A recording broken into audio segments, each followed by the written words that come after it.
Yang keduanya, kita perlu menguasai disiplin ilmu fiqh. Kan? Kita belajar fiqh ni, kita belajar fiqh mazhab Syafi'i dan kita juga belajar fiqh mazhab Hanafi, Hambali, Maliki dan lain-lain untuk membuat perbandingan. Andai kata tidak ada sesuatu pendapat yang muktamad dalam mazhab Syafi'i, kita boleh merujuk pada pandangan kedua mazhab Syafi'i, pandangan ketiga dalam mazhab Syafi'i. Kalau pandangan ketiga, keempat, kelima dalam mazhab Syafi'i itu dilihat tidak sesuai dengan faktor contemporary, maka kita boleh merujuk kepada pandangan mazhab yang lain seperti Hanafi, Maliki, Hambali. Ya, ini masih lagi berada dalam jajaran mazhab muktabar mengikut epistemologi ilmu Ahlussunnah wal Jamaah. Ya. Baik, bila kita menguasai disiplin ilmu fiqh ni berdasarkan ulama Ahlussunnah wal Jamaah, maka mereka menjamin kefahaman dan amalan yang kita lakukan. Kan? Kerana apa yang kita lakukan itu berada di atas paksi yang disepakati oleh para ulama. Ulama salaf, ulama khalaf, ulama terdahulu, ulama kini dan ulama akan datang pun pegang wahana dan wacana serta metodologi yang sama. Kerana perjalanan manusia menuju pada Allah itu adalah satu wadah yang sama saja. Kita satu Quran, satu Nabi, satu kiblat, satu syurga, satu neraka. Jangan duk fikir kita satu Malaysia je. Kan? Kita sekarang duk bangga kita satu Malaysia. Datang COVID, jam semua. Kan? Sekarang 19, 20, 21 ribu kes. Kan? Masuk fasa kedua. Bila masuk fasa kedua ni, sekatan jalan raya dah tak ada. Bebas ke sana, ke sini, ke sana, kini. Maka berlaku apa penyebaran wabak COVID juga. Kan?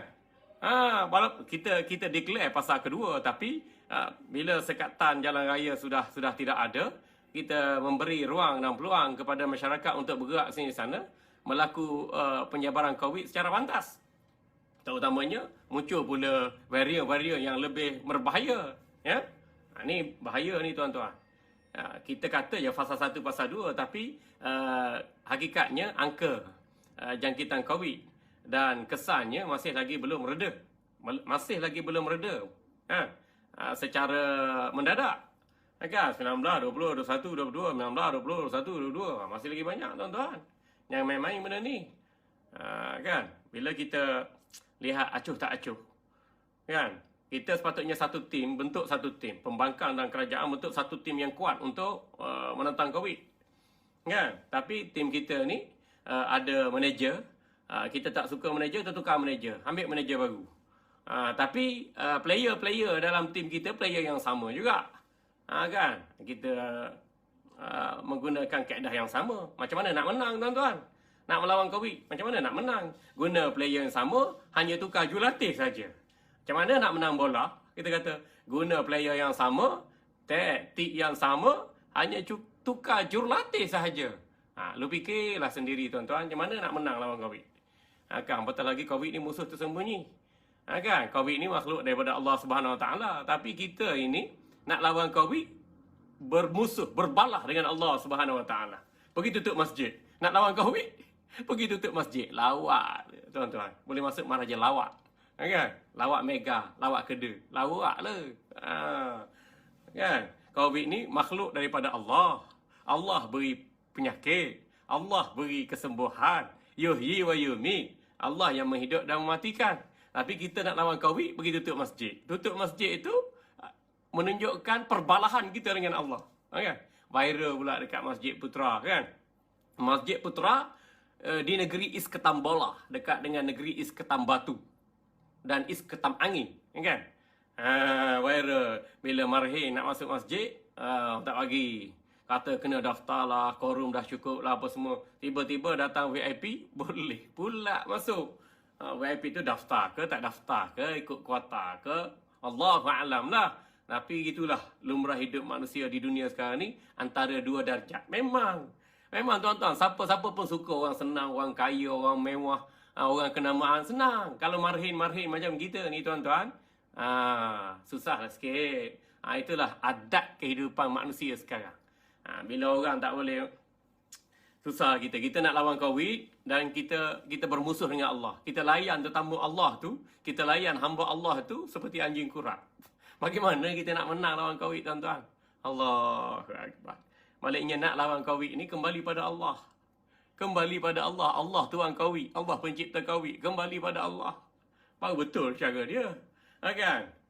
Saya mengesyorkan supaya kerajaan panggil semua alim ulama' yang ada di setiap penjuru Malaysia ini. Daripada Perlis, Pantai Timur, Sabah, Sarawak tu. Panggil semua ulama'-ulama'. Kita panggil Jabah Ulama', ketua-ketua ulama' ni. Dan juga awliya yang ada ini. Kerajaan panggil mereka. Dan kerajaan minta buah fikiran daripada mereka. Mudah je tuan-tuan. Satu, kita panggil ulama' yang alim. Yang kedua, kita panggil ulama' yang pakar dalam mengenali penyakit dan cara untuk mengatasinya. Kita panggil ulama' arif billah. Ulama' yang mengenal Allah. Ulama' yang mata hati mereka itu adalah disingkapkan tabir kerohanian oleh Allah. Mereka melihat setiap gerak-geri yang berlaku ni dengan pandangan muka syafah. Kan? Antara mereka dan Allah tidak ada hijab. Kita panggil ulama' ni. Ni panggil alama'. Ni panggil ular dalam semak. Kan? Jadi tak selesai masalah tuan-tuan. Allahu Akbar. Panggil ulama' al-arif billah dengan nasihat mereka. Minta bimbingan mereka. Buah fikiran mereka. Dan kita adaptasi kemahiran mereka agar mereka boleh jaga setiap penjuru negara kita ini, atas bawah kiri kanan depan belakang udara tanah air api angin daripada segala penyakit, hancurkan semua kuman Covid dan Malaysia bebas apabila ulama arif billah datang membantu kita kerana makam kehampiran mereka kepada Allah. Berbeza jauh dengan keadaan kita tuan-tuan. Allahu Akbar. Tapi oleh kerana kita ni nak lawan musuh Allah, kita kata nak lawan makhluk Allah, bermusuh dengan Allah. Mana boleh? Mana selesai masalah? Baik. Ni selesai bab menguasai disiplin ilmu akidah Ahlussunnah wal Jamaah. Yang kedua, kita menguasai disiplin ilmu fiqh. Kita tahu mana halal, mana haram, mana haruh, mana sunat, mana makruh. Dengan mazhab kita ni sejumlah ulama' yang ramai, juta-juta ulama' bawa metodologi ni, bawa kaedah ni, bawa prinsip ni, bawa pendapat ni, bawa dalil ni. Kan? Tapi hari ni kita tak nak ikut ulama', kita tak nak ikut mazhab-mazhab ni, kita nak ikut diri kita sendiri. Benarnya kita ikut nafsu kita yang jahat, akal kita yang sempit, hati kita yang kotor. Kan? Kita syok sendiri je. Sebab tu kita tak rasa kemanisan dalam melakukan ibadat. Ya? Kita banyak rasa kemanisan dalam TO, dalam Nescafe, dalam Holik, dalam teh tarik madu. Teh tarik madu, tuan-tuan. Kan? Tu kita rasa sedap, rasa manis, rasa seronok. Tapi, di manakah keseronokannya bila kita melakukan ibadat? Kita solat, kita puasa sunat, kita zikir, kita wirid, kita selawat, kita qiyamul lail, kita duha, kita solat sunat isyraq, kita solat sunat rawatib qabliyah, ba'diyah. Mana kemanisan itu? Rasailah. Kita tak boleh tipu diri kita sendiri, tuan-tuan. Tuan-tuan hadirin yang dirahmati Allah. Setelah kita menguasai disiplin ilmu fiqh, kita tahu dah hukum hakam satu perkara, kita boleh jaga diri kita dalam perjalanan menuju pada Allah. Kalau tak tahu tu, terjebak tu. Boleh tak? Boleh tak? Boleh tak? Kan? Makan ke, minum ke, tidur ke, halal ke, haram ke, apa semua. Allahu Akbar. Cuba perhatikanlah, tuan-tuan. Tak? Beras, nasi, gula, garam, ikan yang kita duk simpan dalam peti ais kat rumah kita tu, hasilnya halal ke haram? Buat kita fikir. Kan? Kalau kita mati malam ni esok boleh masuk syurga ke masuk neraka? Cuba kita fikir. Takut Covid. Hak lebih takutnya pada Allah pencipta Covid. Takut Covid mati, tapi lepas mati tu hidup balik pula. Hidup balik di alam barzah tu, Covid dah tak ada dah situ. Situ nak bawa apa, tuan-tuan? Kalau kita boleh bawa ringgit Malaysia, diterima ringgit Malaysia itu untuk menyelamatkan diri kita di alam barzah, silakan. Simpan banyak-banyak ringgit Malaysia. Ringgit ditutup lemah berbanding dolar mereka. Tak boleh nak simpan pula kita. Kalau kita rasa kita ni handsome, cantik, lawa, kita bawa lah ke jelita atau ketampanan kita untuk berhadap dengan Allah. Untuk menyelamatkan diri kita daripada azab di barzah. Silakan. Kalau kita kata kita ni keturunan raja, keturunan Wan, keturunan Datuk, keturunan Long, keturunan Said, atau keturunan yang mulia-mulia yang lain, bawalah darjat keturunan yang mulia itu untuk bertemu dengan Allah. Tak laku, tuan-tuan. Tak boleh nak selamatkan diri kita daripada neraka. Tak boleh nak beli segala nikmat di syurga. Bawa harta yang banyak tuan-tuan. Harta berjuta, intan permata, bawa rumah batu, banglo yang besar-besar tu. Bawa pasport yang banyak-banyak tu kita kata. Boleh? Tak boleh tuan-tuan. Tak boleh nak menyelamatkan diri kita daripada alam barzah. Tak boleh nak menyelamatkan diri kita daripada azab neraka. Atau tak boleh membeli segala nikmat yang Allah janjikan dari syurga. Harta, tahta, kuasa, rupa dan glamour hanya alat semata-mata. Tapi bagaimana kita menggunakan alat itu untuk memantapkan perjalanan kita menuju pada Allah. Fikir tuan-tuan. Tuan-tuan hadirin yang dirahmati Allah, yang ketiga, ilmu yang perlu kita kuasai yang ketiga ialah ilmu tasawuf. Atau ilmu kerahnian. Atau ilmu penyucian jiwa. Ya? Kita kena belajar ilmu tasawuf. Wajib belajar ilmu tasawuf. Kerana tasawuf membicarakan soal perjalanan menuju pada Allah. Tasawuf menganjurkan kita agar sentiasa bermuhasabah, sentiasa bertaubat kepada Allah. Bila kita buat salah, silap, dosa dan noda dengan mata, tangan, telinga, kaki, kulit, kemaluan kita, maka kita kembali pada Allah dengan bertaubat. Kan? Barulah kita boleh konsisten melangkah, berjalan menuju kerajaan Allah. Tapi kalau kita melakukan dosa dan maksiat tanpa disertai dengan taubat, kita makin jauh dengan Allah. Hidup dalam keadaan dimurkai oleh Allah. Maka jadilah kehidupan itu maghdub, dimurkai oleh Allah. Waladhdallin, dan golongan yang sesat. Kita sebenarnya dianjurkan oleh Allah nak hidup di atas jalan yang lurus. Tak nak dimurkai oleh Allah, tak nak hidup di atas jalan yang sesat. Tapi bila kita tidak mempelajari ilmu tasawuf, tidak menguasai disiplin ilmu tasawuf, bagaimana kita nak bersihkan anggota badan kita yang zahir? Nak jaga mata, nak jaga mulut, nak jaga telinga, nak jaga kemaluan, nak jaga perut daripada makanan yang haram dan syubhat. Macam mana tuan-tuan kalau kita tak belajar ilmu tasawuf? Orang angkat makan Ustaz, makan. Tak kira halal haram dasar pahala. Ni duit Ustaz, duit ambil. Tak kira dasar halal haram syurga neraka. Kan? Kalau kita nak zalim kat orang. Rampah orang. Kita nak dendam orang, nak bermusuh, nak mengumpat, nak mengeji, nak mencaci, nak apa saja maksiat-maksiat yang batin kita buat. Bagaimana kita nak istiqamah dalam perjalanan menuju pada Allah? Di step perjalanan yang pertama kita gagal dah. Iaitu peringkat pembersihan anggota yang zahir. Ya? Yang kedua, kita nak bersihkan fikiran kita dalam perjalanan menuju pada Allah. Kalau tanpa ilmu tasawuf, bagaimana nak bersih fikiran? Kita duk fikir apa? Kita duk fikir apa? Orang politik duk fikir macam mana nak lompat parti. Bila ada undang-undang anti lompat parti, dia guna lompat katak, lompat kijang, kan? Lompat apa? Lompat jauh, lompat tinggi, lompat galah. Tahu melompat je. Dia tak tahu satu ketika nanti kalau kita tak melompat menuju ke syurga, sebenarnya kita sedang melompat menuju ke neraka. Fikir baik-baik tuan-tuan. Saya fikir untuk diri saya, lepas mati nak lompat syurga, nak lompat neraka, tuan-tuan pun fikir gitu juga. Jadi, fikir begitu menjadikan kita yang selamat. Sentiasa konsisten dalam perjalanan menuju pada Allah. Ya? Dan ilmu tasawuf ini membantu kita untuk tazkiyatun nafs, untuk menyucikan diri kita. Bersih hati daripada sifat yang keji, hiasi hati dengan sifat-sifat yang terpuji. Mana bersih hati daripada sifat yang keji? Itulah takabur, riak, sum'ah, panah baran, dendam, sakit hati, asak dengki dan seumpamanya. Kena bersih. Kita hidup lagi bini, ada perasaan dendam. Kita hidup lagi bini, ada perasaan sakit hati. Kita hidup lagi bini, ada perasaan asak dengki. Kita hidup lagi bini, ada duk ngumpat dalam hati. Kan? Macam mana benda ni boleh berlaku tuan-tuan? Sebab hati kita kotor. Ada je masalah.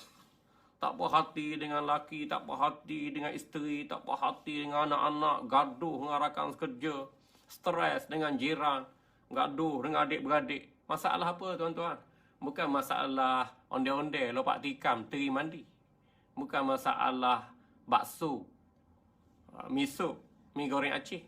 Bukan masalah apam balik ataupun apam tak terbalik. Masalahnya hati manusia yang keras, lebih keras daripada batu. Tu kita duk gaduh, timbul ya sifat-sifat keji dalam diri. Jadi, Ilmu tasawuf membantu kita untuk kita menilai sifat yang ada pada hati kita sendiri. Belum kita menilai sifat terpuji atau terkeji yang ada pada orang lain. Di sisi kita, di persekitaran kita. Itu kita kena ingat tuan-tuan ya. Ilmu tasawuf lah yang bantu kita untuk membersihkan hati daripada segala sifat-sifat terpuji, membersihkan hati daripada segala sifat-sifat yang keji, dan menghiasi hati dengan segala sifat-sifat terpuji, dan supaya kita dapat merasai kewujudan, kebesaran, keagungan Allah Rabbul Jalil. Tu, ya. Tengok COVID nampak Allah. Tengok vaksin nampak Allah. Tengok orang mati nampak Allah. Tengok orang hidup nampak Allah. Tengok doktor nampak Allah. Tengok ubat nampak Allah. Tengok apa lagi tuan-tuan? Tengok peti nampak Allah. Tengok gunung ganang nampak Allah. Tengok orang jual cempedak nampak Allah. Tengok duit nampak muka agung. Kan? Tengok apa lagi tuan-tuan? Tengok duit nampak Allah. Tengok emas nampak Allah. Tengok apa lagi? Sebab kita sedar perjalanan kita menuju pada Allah. Kita tengok benda nampak Allah. Tengok benda nampak Allah sebab hati kita bersih. Hati kita bersih daripada sifat yang keji dan dihiaskan hati dengan sifat yang terpuji. Sabar, redha, syukur, zuhud, wara'. Kan?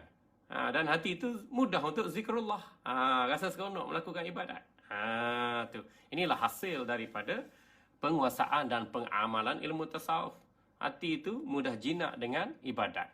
Rasa seronok dengan ibadat. Dan rasa selesa dengan zikrullah. Dan hati menjadi bersih apabila seseorang itu berzikrullah. Ya. Baik, tuan-tuan hadirin yang dirahmati Allah. Ini halangan yang pertama perlu kita atasi. Halangan ilmu dan makrifah merupakan halangan yang pertama dalam perjalanan menuju pada Allah.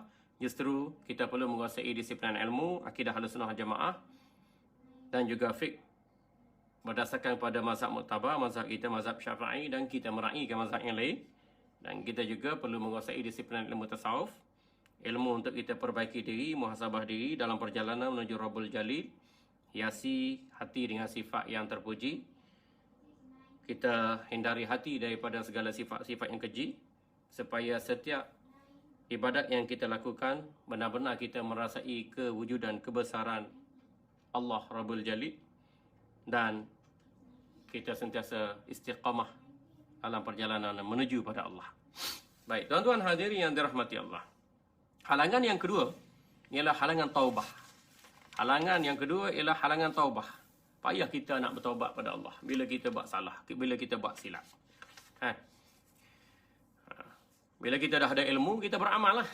Kita ada ilmu akidah, kita ada ilmu fiqh, kita ada ilmu tasawuf, kita beramal. Di samping kita mantapkan diri kita dengan penguasaan ilmu-ilmu agama yang lain. Kan? Kalau kita mantapkan ilmu kita dengan ilmu-ilmu duniawi, untuk bekerja, untuk CJ, untuk kita survive kehidupan kita aja. Kan? Kita mengajar buat engineering, mengajar electrical, kita mengajar mechanical, mengajar, kita profesor, mengajar. Bila nak pencing kita rasa kosong je. Sebab akidah kita tak ke mana. Ibadah kita tak ke mana. Perangai kita sendiri pun masih lagi di tahap yang biasa. Daripada umur kita 18 tahun, kita mudah panah barang, kita dendam, sakit hati, asak dengki, tamak haloba. Dan seumpamanya, daripada ketika 18 tahun, sampai kita pecing umur 65 tahun, macam tu je lah. Keadaan kita tak meningkat dalam perjalanan menuju pada Allah. Rugi kita tuan-tuan. Kan? Maksudnya apa? Maksudnya apa yang kita belajar? Apa yang kita lakukan dalam bertahun-tahun dalam kehidupan kita itu, akhirnya tak memberi manfaat pada kita tuan-tuan dalam perjalanan menuju pada Allah. Rugi ya. Ini yang disebutkan amal hayatud dunya illa mata'ul ghurur. Menikmati nikmat dunia dengan hawa nafsu serakah semata-mata, lalu tidak ada pengisian kehidupan dengan cahaya iman, ilmu dan amal, maka jadilah kita hamba Allah yang rugi. Na'udzubillahi min zalik. Tuan-tuan hadirin yang dirahmati Allah, so kena ingat halangan yang kedua dalam perjalanan menuju pada Allah ini ialah halangan taubat. Payah kita nak taubat, ya. Imam Ghazali rahimahullah mengatakan fayahtaju la mahalata ila qat'iha liyasila ila ma huwal maqsudu minha fayakhudha fi zalika bi iqamati taubati bi huquqiha wa syara'itiha ila ay yaqta'aha Maka bila kita tahu halangan nak menuju pada Allah itu dengan bertaubat, maka kita hendaklah melepasi halangan taubat berkenaan. Iaitu kita wajib bertaubat kepada Allah supaya maksud tujuan hidup yang sebenarnya itu tercapai.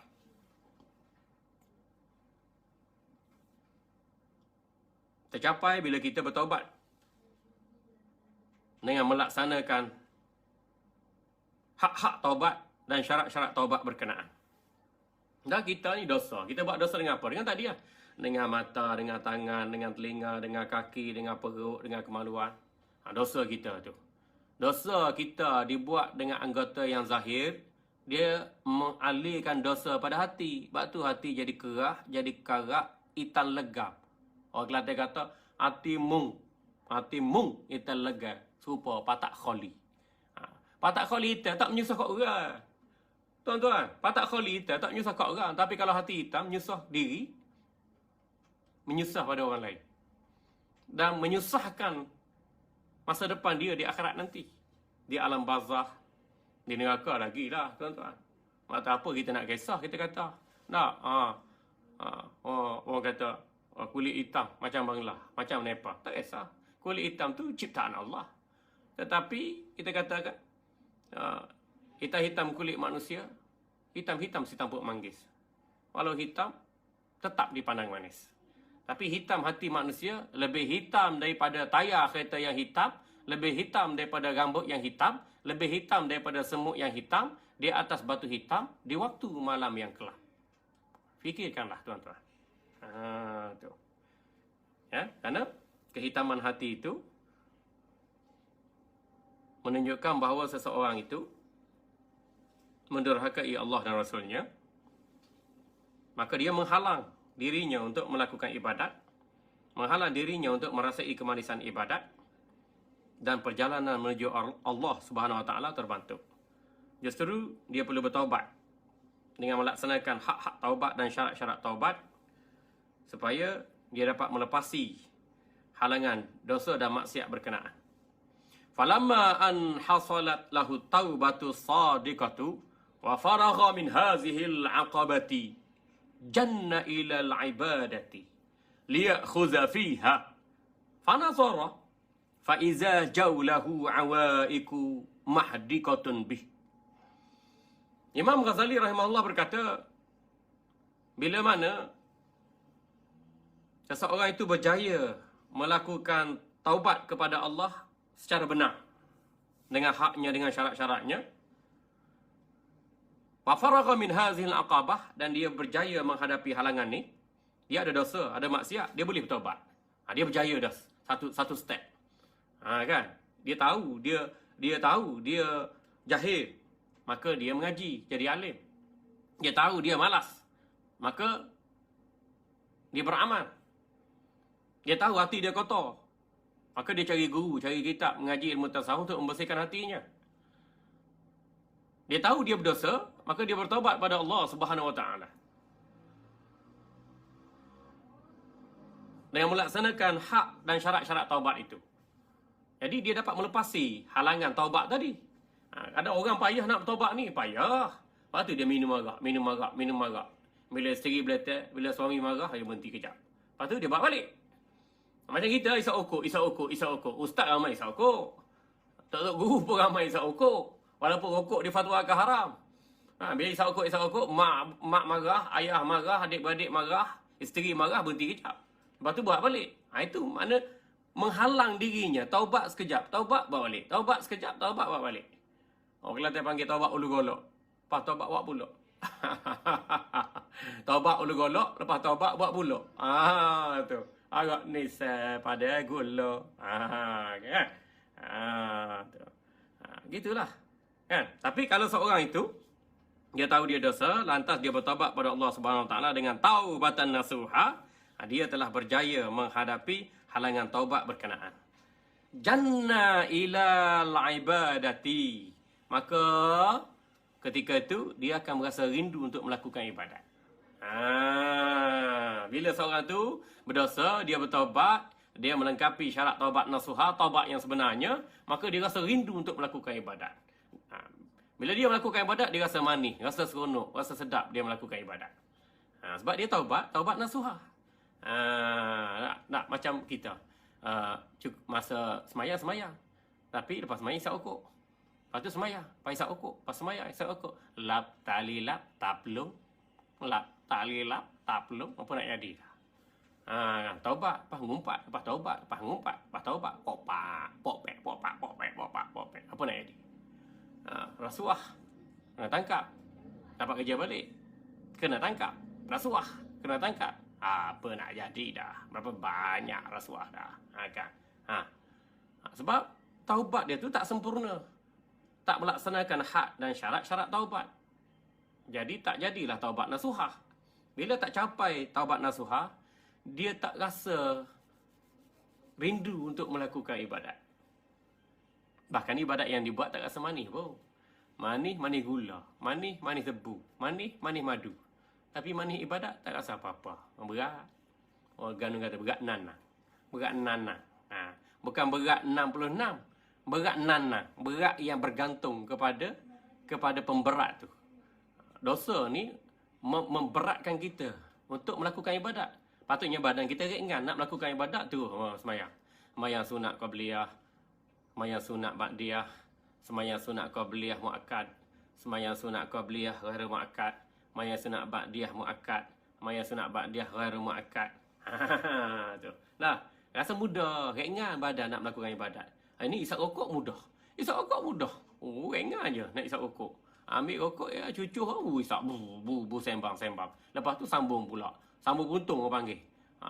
Kan? Sambung puntung orang panggil isap rokok. Mudah dia buat maksiat. Tanda hati dia kotor. Tanda dia tak sedar dirinya itu dalam bahaya. Dalam perjalanan menuju pada Allah. Cari penyakit, kita kata. Kan? Justru itu, bila seseorang itu bertaubat pada Allah dengan taubatan nasuhah, maka dia rasa rindu untuk melakukan ibadat. Dan lakukan ibadat tu dengan sempurna mungkin. Dah. Macam kita lah, kita kata kalau nak makan tu, nak makan biar puas hati.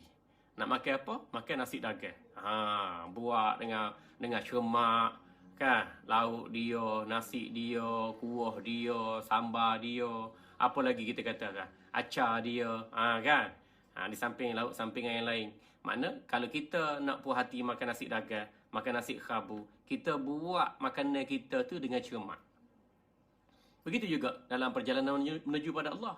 Kalau kita rasa betul-betul nak berjalan menuju pada Allah, tahu lepas mati hidup balik, lepas hidup balik tu ada soal jawab dosa pahala syurga neraka destinasi kita, maka tentulah segala solat sunat kita buat dengan sebaiknya. Solat fardu lagi utama kita jaga. Dan ibadat-ibadat lain pun sentiasa menjadi fokus. Sebab Allah cipta kita untuk buat ibadat. Nampak? Tadi tujuan hidup yang sebenar tu. Allah cipta kita untuk beriman dengan Allah dan Rasulnya. Allah cipta kita untuk buat ibadat. Allah cipta kita untuk kita sentiasa berakhlak mulia.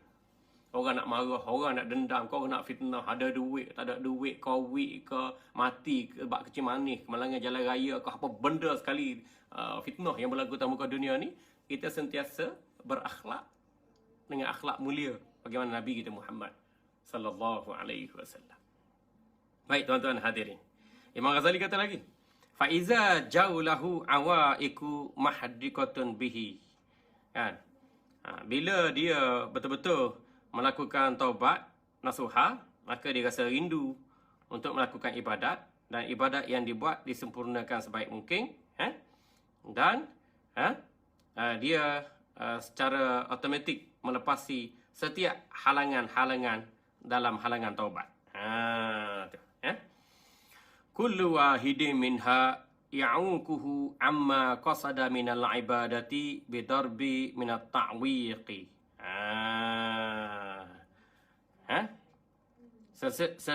Setiap satu perkara yang dia lakukan itu bagi mengatasi halangan dalam ibadat, dalam taubat, dia atasi halangan berkenaan tu dengan baik sehingga dia berjaya melakukan ibadat dengan sebaik mungkin, dan dapat merasai kemanisan ibadat. Gitulah. Fata'ammal fa iza hiya arba'atun. Tapi kita kena beringat bahawa dalam halangan kita bertaubat ada 4 perkara yang menjadi rintangan. Fa iza hiya arba'atun. Ada 4 perkara yang menjadi rintangan. Iaitu ad-dunya. Pertamanya dunia. Yang keduanya wal khalqu, makhluk yang ada di sekeliling kita. Yang ketiganya wasyaitanu, syaitan yang cuba menggoda dan menyesatkan kita. Yang keempatnya wan nafsu, nafsu yang bergelora di dalam dada kita. Dia kata kita kena sedar, walaupun kita dapat melepasi halangan dalam melakukan taubat nasuha pada Allah, lepas halangan taubat tu kita berjaya dengan taubat nasuha, ada lagi halangan yang merintangi kita tu untuk perjalanan menuju pada Allah, iaitu halangan duniawi. Taubat pun kena makan, kena minum, kena kerja. Duniawi. Kan? Yang keduanya wal khalqu, manusia. Kita taubat, kita nak baik. Ada bini tak baik, bini baik, lelaki tak baik. Bini baik, lelaki baik, anak tak baik. Anak baik, menantu tak baik, menantu baik, hantu yang tak baik. Contohnya gitulah. Manusia di sekitar kita itu. Bukan kita saja nak taubat nasuha. Manusia di sekitar kita tu, kalau tak taubat, dia menjadi cabaran bagi kita. Kerana kata-kata mereka, perbuatan mereka, pergaulan mereka akan mempengaruhi kita. So, kalau kita ni konsisten dalam perjalanan menuju pada Allah, kita tak peduli semua tu. Demo nak buat maksiat lah. Kawal, perjalanan menuju pada Allah. Demo nak apa? Demo nak main bola 3 jam, nak main futsal 4 jam, nak main badminton 5 jam, main golf 4 jam. Kan? Demo tak semayah, demo pakai ketak, pakai sendak, tak tutup aurat, kan? Demo nak percaya sangat pada teori konspirasi Yahudi, silakan. Tak sesekali mempengaruhi kawan. Tu dia. Sebab kita konsisten dalam perjalanan menuju pada Allah. Tak mudah terpengaruhi oleh manusia yang ada di sekitar kita tu. Yang ketiga wasyaitanu, syaitan. Kita buat ibadat, dia kacau. Kita tak buat ibadat, dia melalaikan kita lagi. Nak tengok TV lama-lama, kita katakan main Facebook, Twitter, Instagram lama-lama, baca Quran 5 minit panas dah. Nyetok angin dah. Duduk dalam majlis pengajian sakit pinggang, sakit punggung, ngantuk, letih, nguak, lapar, nak berak, kembung perut, nak pergi beli barang. Kan? Macam-macam halangnya tu. Kan? Syaitan ni dia goda, tak payahlah buat ibadat. Ya, tak payah buat ibadat. Mu masuk syurga dah. Tak payah buat ibadat. Mu lepas dah daripada neraka. Tetap goda kita, mu kelah, mu ustaz, mu hafiz Quran, mu mufti, mu kelah, mu hebat. Dak mu terror, mu ganah. Ramah murid-murid mu, ramah orang like mu. Dak mu glamour. Mu apa lagi? Saya ada jet kita. Tak, jet ke, cocoh ke, penaik ke, rembah ke, lagi lah bahasa tu. Tapi ingat, walaupun kita berjaya menghadapi halangan taubat, tapi kita kena sedar bahawa ada rintangan lain lagi yang akan menghalang kita dalam perjalanan menuju pada Allah.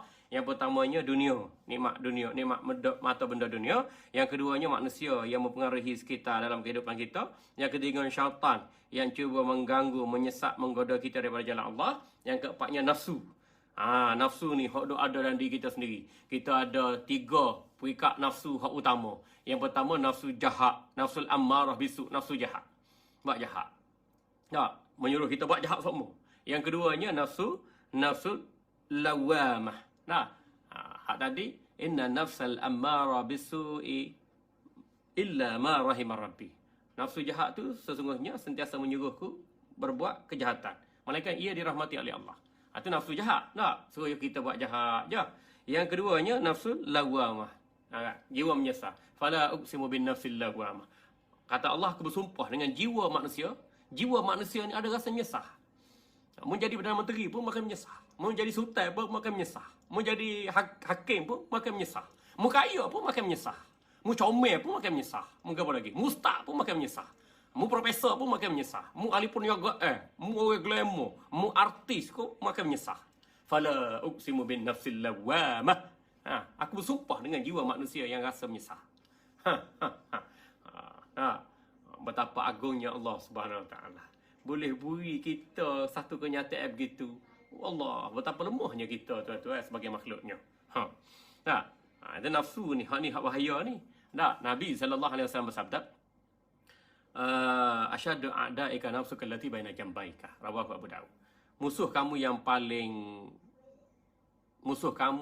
paling dahsyat, musuh kamu yang paling teruk ialah nafsumu sendiri. Hak duk ada dalam celahan dada kamu. Ni kita nak kena jaga ni nafsu jahat tu. Lepas tu nafsu yang menyesal. Yang ketiganya, ya ayyatuhan nafsul mutmainnah irja'i ila rabbiki radiyatan mardiyah. Jiwa manusia yang tenang, kemalilah kamu pada Allah Tuhan kamu, rabbiki radiyatan, kemalilah kamu pada Allah Tuhan kamu, radiyatan, dalam keadaan redha segala qada ketentuan Allah, mardiyah, dan Allah meredaimu. Nak mati sebab COVID tu satu hal. Nak mati sebab macam mana ni? Darah tinggi, buah pinggir tak berfungsi, jantung sombak, jantung bocor, jantung lemah, mati aksiden, mati tak kubur. Tu tak kisah, tu sebab duniawi je. Tapi hak paling beratnya, mu matilah dalam keadaan kamu beriman pada Allah, selamat. Matilah dalam keadaan kamu beribadat pada Allah, selamat. Matilah dalam keadaan hatimu bersih daripada sifat yang keji dan hiasi hatimu dengan segala sifat yang terpuji. Selamat. Lebih selamat daripada Kasim selamat. Kasim pun cocok mata. Dr. Ismadi, operate mata dia tu, kebah anak dia, kebah bini dia. Cocok mata sendiri Kasim. Kerja Kasim, gesek biola, gesek apa main saksepon saksepon ni.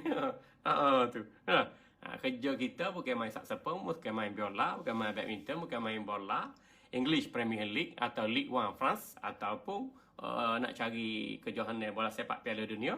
Kerja kita nak cari piala akhirat, bahagia dunia dan harmoni di akhirat. Jadi walaupun kita ni mudah bertaubat dan melepasi halangan taubat, tapi kena ingat ada 4 perkara yang merintangi perjalanan kita menuju pada Allah. Nikmat dunia yang menipu daya, manusia yang ada sekitar kita, syaitan yang menggoda, dan nafsu yang jahat yang suruh kita melakukan kemaksiatan dan kedurhakaan kepada Allah Subhanahu Wa Taala. Kalau kita boleh mewaspadai diri kita daripada 4 ancaman perkara ni, maka kita mudah berjalan melangkah menuju pada Allah Subhanahu Wa Taala. Kerana 4 ancaman ni kita tahu dunia. Bagaimana nak menghadapi nikmat dunia yang menipu daya? Wa mal hayatud dunya illa mata'ul ghurur tu. Bagaimana? Caranya Imam Ghazali kata, fayahtaju ila qat'iha bi arba'ati umur. Kalau mari 4 ancaman, 4 halangan atau rintangan, maka kita lepasi ke-4 rintangan ni dengan 4 cara. Yang pertama, fayahtaju ila qat'iha bi arba'atil umur. Yang pertama, tajarrudi anid dunya wa tafarrudi anil khalqi wa muharabati ma'asyaitani wal qahri li nafsi. Dia kata, kalau 4 halangan yang menghalang diri kita dalam perjalanan menuju kepada Allah setelah bertaubat, kita selesaikan 4 halangan tu. Halangan pertama, halangan dunia. Nak hadapi halangan dunia tu, yang pertamanya tajarrudi anid dunia. Kita kena bersihkan diri daripada keinginan terhadap nikmat dunia yang membuat-buat. Tajarrudi anid dunia. Bersihkan diri, bersihkan hati daripada mengejar mata benda dunia yang membuat-buat dalam dada kita. Makna ambil dunia untuk akhirat, mudah je transformasi. Ambil dunia untuk akhirat, makan sekadar ibadat, minum sekadar ibadat, bini sekadar ibadat. Kita kata apa lagi? Harta sekadar ibadat. Pangkat sekadar ibadat. Kita letak situ. Selamat dan berjaya lah kita dunia. Nikmat dunia tak menipu daya kita. Kita guna dunia sebagai alat untuk ibadat. Sebab mata hati kita melihat perjalanan pada Allah untuk menuju akhirat. Situ duduk. Yang keduanya, nak atasi halangan makhluk manusia yang mempengaruhi kita ni, mudah je. Wattafarrudi anil khalqi. Kena banyakkan ruang untuk mengasingkan diri dari manusia ramai. Kalau kita berkawan, kita bersahabat, pilihlah guru yang baik, sahabat yang baik. Kata-katanya baik, perbuatannya baik, dia orang baik, kita pun jadi baik. Hasil persahabatan kita dengan dia. Kan? Ni sahabat kita ni kaki takir belaka. Nak? Ada ruang sikit, apa nama ni? Kutuk, celah, maki, hina, supoh, serana. Macam mana kita nak jadi baik? Tak, kita pun masuk dalam grup yang sama-sama kita seperti mereka. Jadi, untuk mengelakkan orang ramai mempengaruhi kita. Kita dipengaruhi isteri, dipengaruhi suami, dipengaruhi anak, dipengaruhi jiran, dipengaruhi rakan-rakan di tempat kerja ataupun pejabat atau dalam komuniti kita tu, maka kita kena tafarrudi anil khalqi. Kena banyak mengasingkan diri daripada orang ramai. Kita mengasingkan diri dengan apa? Dengan zikir, mengasingkan diri dengan semayang, mengasingkan diri dengan puasa, mengasingkan diri dengan selawat, mengasingkan diri dengan ibadat, mengasingkan diri dengan zikrullah. Tu. Bukan mengasingkan diri dengan tengok TV di rumah, mengasingkan diri dengan tidur, mengasingkan diri duduk dalam gua, mengasingkan diri duduk dalam hutan, tapa atas gunung juga. Letih bah. Mengasingkan diri ni, mengasingkan diri daripada orang ramai supaya mereka tak sibukkan kita, tak habis masa kita dalam perkara-perkara yang sia-sia atau menipu daya daripada nikmat dunia. Mengasingkan diri dengan melakukan ibadah. Sebab hidup sebenar hidup akhirat. Baik. Yang ketiganya, kalaulah syaitan tu tipu daya kita, pujuk rayu kita, jangan buat ibadat, mu ahli syurga dah, mu selamat daripada neraka dah, mu tak lebah, mu syekh, mu hafiz, syaitan duk waswas kita, syaitan duk syubhat kita, syaitan duk tipu daya kita. Macam mana cara untuk kita hadapi? Wal muharabati ma'asyaitan. Lawan pujuk rayu syaitan. Lawan waswas syaitan tu. Lawan tipu daya syaitan tu. Sebab tu, nak lawan dengan apa? Lawan dengan ilmu. Ilmu tadi. Ilmu akidah Ahlussunnah wal Jamaah. Ilmu yang berkait dengan fiqh. Tak ada dah waswas. Tak ada dah waswas. Ada. Apa hukum ambil wasi? Haru. Haru boleh ambil, haru tak boleh ambil. Apa nak main paksa-paksa ni? Nak main paksa orang ni. Mu paksa pak mu dululah. Mu paksa tok nenek moyang mu dululah. Nak paksa orang buat apa? Tu. Baru betul. Kasar bunyi tu. Kasar sikit je lah. Supaya kita selek. Masuk agama Islam tak boleh paksa. Menikah boleh paksa. Tak boleh paksa menikah. Cerai boleh paksa. Tak boleh paksa cerai. Jatuh talak boleh paksa. Tak boleh paksa. Tapi ada benda hak boleh paksa. Waksi. 2 dos. Tu pelik sekarang. Pelik. Okay. Kita keluar daripada gagasan atau gerombolan manusia yang pelik sebab kita nak ukuh qalbi dalam perjalanan menuju pada Allah. Tak kira lah, asalkan sihat je lah. Asalkan sihat, kita tak mengutarakkan orang. Ikutlah. Ambil vaksin kau, tak ambil vaksin kau. Ataupun ambil perubatan alternatif kau, silakan. Asalkan sihat, boleh buat ibadat, tak memutarakkan orang, silakan. Yang namanya pasal-pasal tu. Allah dan Rasul tak paksa kita. Kita ni manusia nak paksa orang. Huyo. Baik. Kalau syaitan ni menipu daya was-waskan kita, kita lawan dia. Kita lawan syaitan dengan ilmu akidah Ahlussunnah wal Jamaah. Kita lawan syaitan ni dengan dalil-dalil hukum hakam fiqh. Wajib, sunnah, haram, makruh. Jelas berlaku dah. Tu dia. Kita lawan dengan ilmu tasawuf. Nak was-was apanya?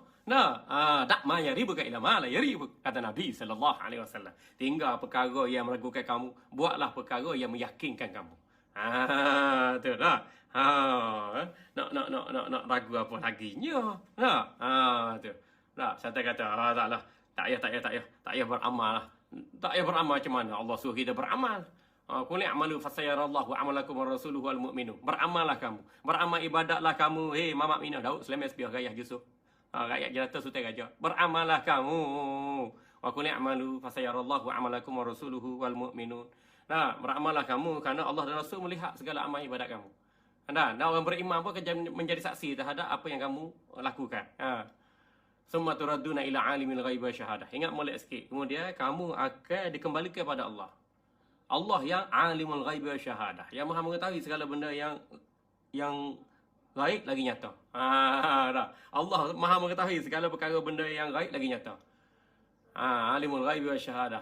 Fayunabbi'ukum bima kuntum ta'malun. Allah akan beritahu kembali apa yang telah kamu lakukan waktu hidup di dunia dulu. Ingat molek sikit.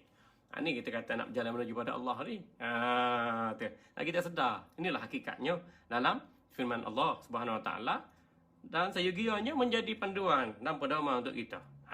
Baik, kalau yang keempat, kalau kita ni menghadapi cabaran hawa nafsu yang keempat, kita kena wal qahri lin nafsi. Kena lawan hawa nafsu. Ikut nafsu malas semaya, malas puasa, malas zikir, malas wirid, malas selawat, malas sedekah, malas nak pergi masjid, malas nak pergi surau, malas nak mengaji Quran, malas belaka. Kalau ada perasaan gitu, kita sedar bahawa kita sedang diserang nafsu ammarah bisu, nafsu yang jahat. Jadi kena lawan nafsu jahat tu. Kan Quran sebut ada nafsu yang jahat tu. Nafsu jahat tak nampak tapi ada celah dada kita sendiri. Nafsu yang jahat tu. Satu, nak buat ibadat. Macam-macam halangnya. Nafsu jahat tu. Yang keduanya, bila nak buat benda baik. Nak sedekah, nak tolong orang, nak beri salah. Kan? Kita rasa payah nak buat benda baik. Tu nafsu yang jahat tu. Kita sedang dikuasai nafsu yang jahat. Maka kita istighfar lah saat tu. Selawat lah saat tu. Ambil air semaya saat tu. Ingat mati saat tu. Ingat akhirat saat tu. Baca Quran lah saat tu. Gitu. Cara nak pujuk hati kita bila hati itu dikuasai nafsu yang jahat. Kita kena lawan nafsu yang jahat tu. Supaya reda nafsu yang jahat, timbul nafsu menyesal. Menyesal tak semaya, menyesal tak berzikir, menyesal tak sedekah pagi tadi, menyesal tak wirid, menyesal tak baca Quran, menyesal tak tolong orang tu, menyesal tak ucapkan perkataan yang baik, menyesal tak senyum. Sebab apa yang kita sesali itu merupakan kita gagal buat kebaikan. Bila timbul perasaan menyesal, bila menyesal tu, bila kita buat kebaikan, rasa manis dengan kebaikan, menikmati kebaikan, ketika itu kita berada pada stesen nafsu mutmainnah, jiwa tenang. Buat baik rasa seronok. Tu jiwa tenang. Buat baik rasa seronok. Boleh semayang seronoknya, boleh baca Quran seronok, boleh sedekah, boleh zikir, boleh wirid, boleh selawat. Boleh tolong orang Islam kita tolong, orang kafir kita tolong. Rasa seronok. Tu nafsul mutmainnah. Tu. Jadi kalau kita menghadapi rintangan hawa nafsu, maka kita perlu menentang hawa nafsu yang jahat tu supaya stesen hawa nafsu kita tu berubah daripada jahat pada menyesal, daripada menyesal konsisten untuk melakukan kebaikan hingga kita sampai dalam perjalanan menuju pada Allah Subhanahu Wa Taala. Tuan-tuan, dah panjang lebar dah siaran kita pada malam ni. Alhamdulillah tuan-tuan. Saya rasa cukup kadar tu dulu untuk kupasan kita pada malam ini. Mudah-mudahan tuan-tuan dapat memahami butiran perkataan saya dengan baik. Dapat faham, dapat amalkan. Lepas tu kita minta dengan Allah agar beri kita kekuatan untuk bertaubat, beri kita kekuatan untuk melakukan ibadat, sebab hakikat hidup yang sebenarnya adalah berjalan menuju akhirat. Hidup yang sebenar, hidup akhirat. Jadi terima kasih pada semua tuan-tuan yang menyokong program kita ini. Terima kasih sekali lagi kepada Majlis Ilmu Online di bawah pengurusan Abang Din dan juga Al-Kahfi Production, bawah Al-Fadil Akhi Muhammad Ashraf Khalid dan rakan-rakan serta follower, sahabat-sahabat, teman-teman, rakan-rakan seperjuangan yang mengikuti program ini. Alhamdulillah. Kalau tuan-tuan ada teguran, ada penambahbaikan, tuan-tuan tulis komen-komen begitu. Nanti lepas ini saya akan jawab, insya-Allah. Kalau tuan-tuan ada nombor saya, tuan-tuan boleh call, tak ada masalah. Kalau ada yang Wahabi ke Syiah liberal nak bincang, tak apa, kita bincang. Kan? Bukan kita boleh paksa orang masuk aliran kita, tak. Tapi kita cuba menjelaskan kebenaran dalam apa jua cara dan keadaan sekalipun, supaya manusia ini berpegang dengan kebenaran dan mempersiapkan diri dalam perjalanan menuju pada Allah. Kita tak tahu kita mati bila, tuan-tuan. Kita tak tahu apa yang berlaku setelah kita tutup mata, masuk liang lahat, balik ke akhirat. Tapi bila kita faham wacana ini, maka kita sentiasa hidup merendah diri dan melakukan persiapan bagi menghadapi hari-hari sesudah kematian. Jadi tuan-tuan, jangan takut Covid, jangan takut kematian. Kita berani menghadapi ujian yang Allah tentukan ke atas kita dengan mengembalikan diri kepada Allah Subhanahu Wa Taala setiap masa, dan kita yakin bahawa keimanan kita, ketakwaan kita pada Allah Subhanahu Wa Taala tidak sia-sia, dan kita yakin Allah Subhanahu Wa Taala menjanjikan sesuatu kebaikan yang besar pada kita di dunia dan akhirat, insya-Allah. Terima kasih pada semua. Akhiran aku liqauli hadza astaghfirullahal azim li wa lakum. Wabillahi taufiq wal hidayah. Wassalamualaikum warahmatullahi wabarakatuh. Jazallahu anna sayyidina Muhammadan sallallahu alaihi wasallam ma huwa ahlu. Jazallahu anna sayyidina Muhammadan sallallahu alaihi wasallam ma huwa ahlu. Jazallahu anna sayyidina Muhammadan sallallahu alaihi wasallam ma huwa ahlu. Subhana rabbika rabbil izzati amma yasifun. Wassalamun alal mursalin walhamdulillahi rabbil alamin. Bismillahirrahmanirrahim. Alhamdulillahi rabbil alamin wassalatu wassalamu ala asyrafil anbiya'i wal mursalin wa ala alihi wa sahbihi ajma'in. Allahumma ighfir lana warhamna wa'afina wa'fu 'anna wa liwalidina wa limasyayikhina wa litalamizina wa liman huquqa 'alaina wa lisairil mu'minina wal mu'minat al ahya'i minhum wal amwat. Allahumma ighfir lana dhunubana 'amma أقبل صلاتنا التامة ولا تعذبنا يوم القيامة إنك على كل شيء قدير. ربنا افرح علينا صبرا وصبر أقدامنا وانصرنا على القوم الكافرين ونجنا من القوم الظالمين. اللهم ردنا إلى دينك ردا جميلا واهدنا سبل السلام أخرجنا من الظلمات إلى النور جانبنا الفاحش وما ظهر منها وما بطن. اللهم أكرمنا متابعة النبي صلى الله عليه وسلم. اللهم فعلا طاعة وعبادة ظاهرة وباطنة يا أكرم الأكرمين. اللهم إنا نسألك حبك وحب من يحبك وحب من يقربنا إلى حبك. اللهم حبيب إلينا الإيمان وزينه في قلوبنا وكره إلينا الكفر والفسوق والعصيان واجعلنا من الراشدين. اللهم اغفر لنا وارحمنا عافنا واعف عنا واشفينا بشفائك يا شافي لا شفاء إلا شفاء لا يغادر سقما. اللهم يا رب جبريل وميكائيل وإسرافيل اشفينا بحولك وقوتك وجبروتك. اللهم اهدنا من عندك واعفنا علينا من فضلك وانشر علينا من رحمتك وانزل علينا من بركاتك. اللهم اجعل جمعنا هذا جمعا مرحوما وتفرقنا من بعده تفرقا معصوما ولا تجعل فينا ولا عندنا ولا معنا شقيا ولا مطرودا ولا محروما. ربنا احسن عاقبتنا في الامور كلها واجرنا من خزي الدنيا ومن عذاب الاخره. ربنا آتنا في الدنيا حسنة وفي الآخرة حسنة وقنا عذاب النار. وصلى الله على سيدنا محمد وعلى آله وصحبه وسلم. سبحان ربك رب العزة عما يصفون وسلام على المرسلين والحمد لله رب العالمين. والله منكم يا كريم. Terima kasih pada semua. Assalamualaikum warahmatullahi wabarakatuh. Bismillahi Allahu Akbar. Allahu Akbar. Allahu Akbar. Walillahil hamd.